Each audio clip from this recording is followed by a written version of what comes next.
Hey my friends, double jointed. Let's talk today about the fine-tuning of our mediumship abilities. So we've discussed mediumship in the past, but I just wanted to kind of tweak it and fine-tune it for you guys. An interesting discovery recently. And I like to do the field work first before I bring this stuff to you. So there's a stone I discovered over a year ago. It is granite and azurite nodules. But let me explain.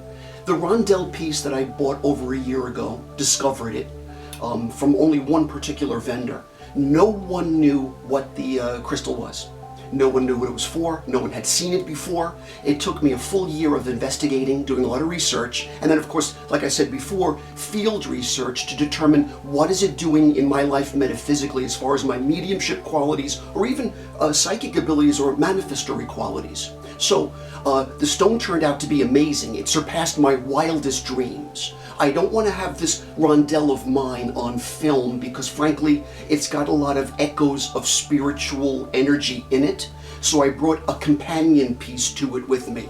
This indeed is the granite, which is tombstone material with azurite nodules throughout, these blue stones. Fantastic piece. Blue, as you know, is a throat chakra crystal, so it allows you to communicate. But what I love is it's naturally formed in granite, which in the Americas, and I assume, it goes as far back as Egypt using a granite statuary to the gods and goddesses. Granite vibrates to the dead. So when you've got a throat chakra crystal with a mineral that vibrates to the dead, you have a more instant access to the other side. So for a full year, I gave lectures and presentations with a rondelle of this particular piece in my pocket, my left pocket, heart side.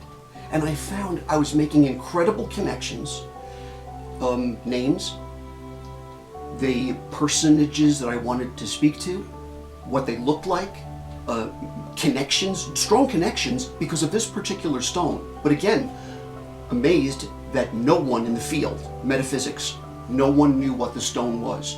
I ultimately, after doing a lot of research on the internet, found that it was generally from Afghanistan.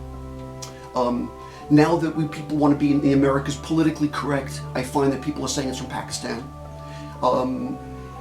It is a relatively inexpensive piece, but because it's a new find, different vendors will see what they can get away with. The honest won't, but the other types will. So a piece like this, I got two of them for $15 US money.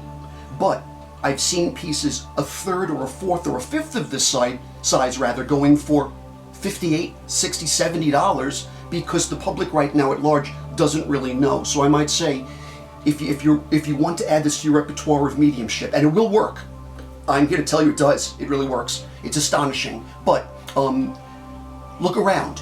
Check out the other vendors. Wait until it becomes a more popular stone. As of now, when I'm filming this, nobody knows from nothing about the stone. I guarantee, though, in a year or two, everyone will be having a PhD in this particular crystal, which, by the way, has a name now. K2 crystal. K2.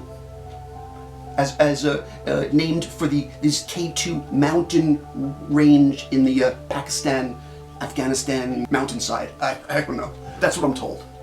And by the way, do you know people are actually looking for this particular stone now to do their kitchen countertops? Can you imagine having, well, for psychic at least, and intuitive, having a kitchen counter done up in this fantastic K2 crystal? I still kind of want to refer to it as granite with azurite nodules in it. But again, remember, it activates the throat chakra. You can communicate with spirit better. I would not advise you to, in an ill-dignified way, to go about getting a stone that wouldn't work for you. I know this works, and I studied it for over a year to see first that it did before I espoused any of the virtues of it, which I now know work fantastically. So if you want to do right by your clients, this is something to consider. One last thing, by the way, because, you know, when you're doing work like this, you're involved with the natural world. I like to sometimes maybe even between spirits. When I'm speaking to one spirit and I go into another, who knows, someone could have died violently, someone may not have. I like to take my fresh sprigs of rosemary, either grown in the garden, or you can just buy this at the supermarket if it's out of season by you. But you take a sprig, you pinch it off. I would suggest just giving it a rub to release the volatile or essential oils from it, and you just breathe in some of the rosemary. It affects your mind in such a way that it really cleanses the palate and allows you to get into the next series of whatever the demands are as far as what spirits are coming through. And as you know, they can sometimes be quite demanding. But the essential oil, the olfactory nerves, they really work when it comes to olfactory senses, really works when it comes to Rosmarinus officinalis, rosemary. Okay, so that's it.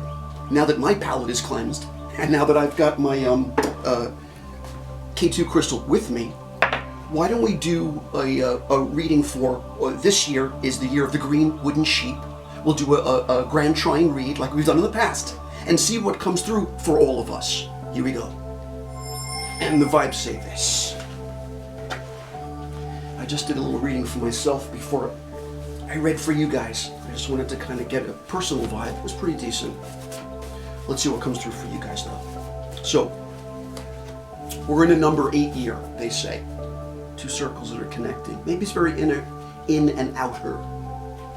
Interpret it the way you want to. It's a balanced energy field though. 8, I like it. Okay, so I want to make sure my personal read is blended out. The energy field is here for you guys. Concentrate with me. Let's make that connection. Put your energy into the divination deck. No matter what comes through, it's going to hit each person on an individual level.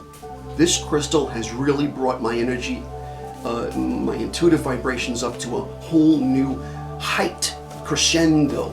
And here's what the vibrations have to say. You get an octave. You know, it connected to another. I couldn't ignore that.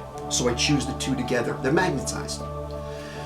Up top, the universe wants me to go for another octave. And then we get the helix of the pyramid, our, in theory, 3rd card that really turned out to be 4. So, let's see what's coming through today. Let's start with the magnetized vibes. They say this. Okay, first, we get the color green. Green is a heart chakra crystal. Now, there are 2 colors to the heart chakra. Only the heart chakra has 2 colors, pink and green. You want green, though. It vibrates to healing. It's more mature. A 12-year-old might get pink in their reading. Someone of our age would get this color. It's beautiful. It's the center of the rainbow, as you know, if you've seen my video green. It's not ultraviolet, it's not infrared. It's right there in the center where you want to be. So, number 8 again, that centered point. Here's a year we're moving into, a year of healing. Let's go further, because what would be of interest to us is what sector of our lives is healing, the vibe that falls with it. The vibration that falls with it is one word, dominion. It's an old-fashioned term, but let's put it this way. If you thought that you controlled your life or the energy fields around you, as a magical person, you do, but only to some extent. Anybody that thinks they're controlling everything would be delusional. But everyone does have a certain amount of dominion, a certain amount of influence over their environment. And a vibration like this suggests we will. We already have moved into that vibe as far as I'm concerned, because this vibration vibrates to Aries. So the energy suggests, because I'm reading you now and it turns out Taurus, May, a very mystical month, that we're already in this vibe of empowerment, of trusting our intuition. So let's go further. What does the 2nd, or rather 3rd octave say? It says this. We are in the energy field, though, of discordant vibes sometimes. Sometimes aggressive energies. Now, I know it's going to be difficult this year in the year of Lamb, with sheep or goat. We've been through some pretty powerful years, dragon years, tiger years. They're rough, they're wild. A lamb year is kind of gentle. So it's going to be a little bit harder on us gentle individuals, but you have a choice to make. You can get involved, or you can maybe pay attention to when, let's say, your buttons are being pushed, when you've healed enough to know, to be aware enough when you should react, when it's worth the defense, and when frankly, maybe it isn't. It's up to you. So choose your battles with a vibe like this. The top of the pyramid suggests this. This is a vibration that's ruled by number 7. 7, as far as I'm concerned, is the only lucky odd number. And it vibrates, though, to Saturn and Taurus. Saturn, your life lesson. In Taurus, how to do it step by step and get something accomplished. By the way, this is the only image I ever borrowed from the Rider-Waite deck. Everything else I've ever painted in my 365 divination deck is original. But I was very taken by, inspired by this image of a person who uses a cane to get out of the house and say, I'm going to get out of this house, I'm going to go about my duties, I'm going to accomplish something. And of course, may you indeed do the same thing. Get out there in the year of the green wooden goat, accomplish the things that you would hope to manifest. And remember, the K2 crystal can do that for you. Please, folks, go to my, I don't have a public page anymore on Facebook. Go to my regular profile page. Everything's public. You can follow me. I know a lot of people send me friend requests. Don't feel I'm being rude if I don't accept a friend request. It's more that I'm conflicted about it, because as a psychic, I know some psychics that have 5,000 whatever friends on Facebook. I feel that what if people think I'm checking them out though on Facebook, which I would never do. That's how you lose your gift. So you can go to my Facebook page. You can check anything out about me. My pictures are public, my writings are public, my paintings are public, but I don't necessarily know that you're checking me out. So it's all above board. It's the way it should be. So have a great year of sheep. Love you guys.